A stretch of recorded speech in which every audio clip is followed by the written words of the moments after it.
कोल्हापूर महापालिका निवडणुकीच्या पार्श्वभूमीवर क्रीडा आणि युवक सेवा संचालनालयाच्या आयुक्त तथा मुख्य निवडणूक निरीक्षक शीतल तेली उगले आणि सोलापूरचे अपर जिल्हाधिकारी तथा निवडणूक निरीक्षक गणेश निराळी यांनी रमणमळा इथल्या स्ट्रॉंग रूमची पाहणी केली।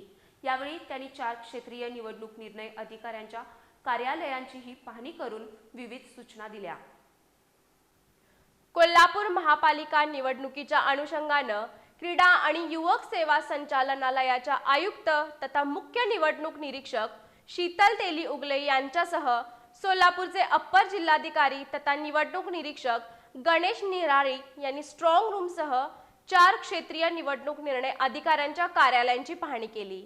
यावेळी महापालिकेच्या प्रशासक तथा निवडणूक निर्णय अधिकारी के मंजुलक्ष्मी यांच्याकडून कोल्हापूर महापालिकेच्या वतीनं निवडणूक प्रक्रियेसाठी करण्यात आलेल्या तयारीची माहिती त्यांनी घेतली।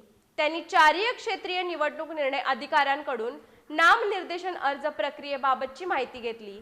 स्ट्रॉंग रूमच्या पाहणी दरम्यान सीसीटीव्ही यंत्रणा बसवणं, परिसर तसंच प्रवेश मार्ग पूर्णतः बंदिस्त करणं, बाहेरील स्क्रीनची व्यवस्था करणं, मतमोजणीचं नियोजन काटेकोरपणानं करणं, आवश्यक पोलीस बंदोबस्त ठेवणं तसंच आदर्श आचारसंहितेची कडक अंमलबजावणी करण्याच्या सक्त सूचना त्यांनी दिल्या।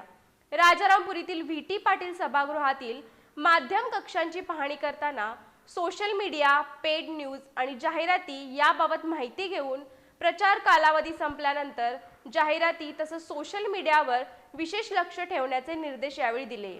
यावेळी अतिरिक्त आयुक्त रविकांत अडसूळ, शिल्पा दरेकर, उपायुक्त परितोष कंकाळ, शहर अभियंता रमेश मस्कर, जल अभियंता हर्षजित घाटगे यांच्यासह अधिकारी उपस्थित होते।